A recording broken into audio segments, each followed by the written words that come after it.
In 1947, Andy Dufresne, a successful banker in Maine, is convicted of murdering his wife and her lover, a golf pro.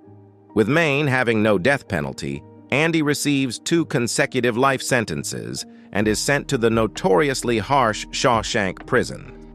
Despite his persistent claims of innocence, his cold and calculating demeanor leads everyone to believe he is guilty. At Shawshank, Ellis Boyd Red Redding, who has served 20 years for murder, is up for parole, but is predictably denied. Known as the prison's contraband smuggler, Red can get inmates anything within reason. When the new arrivals, including Andy, are brought in, Red and his friends place bets on who will crack first. Red bets on Andy, but it's another inmate, nicknamed Fat Ass, who breaks down. This results in a fatal beating by Chief Guard Byron Hadley when he doesn't keep quiet. Meanwhile, Andy remains composed, impressing Red. A month into his sentence, Andy approaches Red, asking him to procure a rock hammer for his rock sculpting hobby. Red, suspecting it might be for an escape, questions Andy's intentions, but ultimately agrees. He also warns Andy about the Sisters, a group of predatory inmates led by Boggs. Despite being regularly assaulted, Andy silently endures their attacks, earning the respect of fellow inmates. Andy's fortunes change during a rooftop work detail when he overhears Hadley complaining about taxes on an inheritance. Drawing from his banking expertise, Andy offers to help Hadley shelter his money from the IRS in exchange for beers for his fellow inmates. Hadley initially threatens him, but eventually agrees, and the inmates enjoy cold beers, with Red observing that Andy did it to feel normal again. While watching a movie one evening, Andy requests a large poster of actress Rita Hayworth from Red. Surprised, Red agrees. Shortly after, Andy is severely beaten by the Sisters and ends up in the infirmary for a month. Upon his return, he finds gifts from Red and his friends, a collection of rocks and the Rita Hayworth poster. The warden, Samuel Norton, hears about Andy's assistance to Hadley and uses a surprise cell inspection to size him up. Finding Andy reading a Bible, they discuss their favorite verses. Satisfied, Norton leaves but forgets to return Andy's Bible, which he eventually does, hinting at salvation. Andy is moved to work in the prison library under the aging Brooks Hatlin. It becomes clear why when guards start seeking Andy's financial advice. Andy sets up a makeshift office and begins helping guards with their income taxes, eventually expanding his clientele to include the warden himself. To expand the library, Andy writes weekly letters to the state senate asking for funds.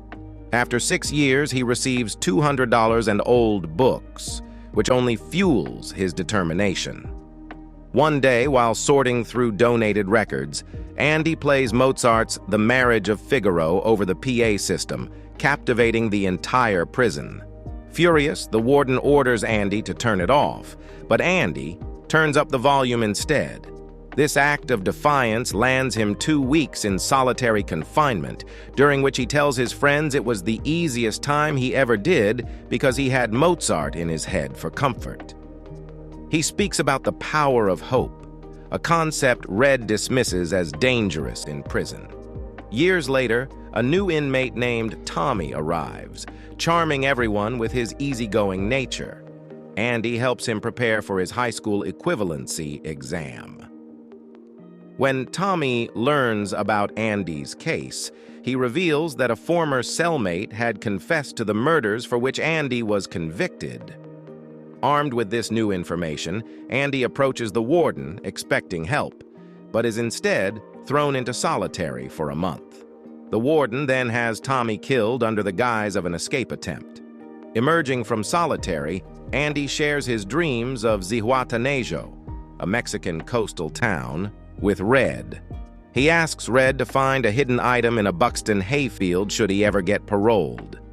Red, worried about Andy's state of mind, grows more concerned when Andy requests a length of rope. The next morning, Andy is missing from his cell. The guard's search reveals a tunnel behind Andy's poster, through which he had escaped. Over the years, Andy had dug the tunnel with his rock hammer, disposing of the dirt during his daily walks. During a storm, he crawled through the tunnel, broke into a sewer pipe, and emerged outside the prison walls. He packed his belongings and the warden's clothes, which he wore to avoid suspicion. Andy uses his false identity to withdraw the warden's laundered money from various banks, sending evidence of the warden's corruption to a local newspaper. The ensuing scandal leads to Hadley's arrest and the warden's suicide. Red receives a postcard from Texas, indicating Andy's safety in Mexico. Granted parole in 1967, Red struggles with life outside prison, but remembers his promise to Andy. He follows Andy's instructions to the Buxton hayfield and finds a box containing money and a letter inviting him to Mexico. Inspired, Red carves a final message beside Brooks's. Brooks was here, so was Red. Red violates parole and travels to Mexico, where he reunites with Andy on a Pacific beach. Their friendship, forged in the most trying of circumstances, and the enduring power of hope have finally brought them to freedom. With that, the movie ends. Hope you enjoy the video and don't forget to subscribe.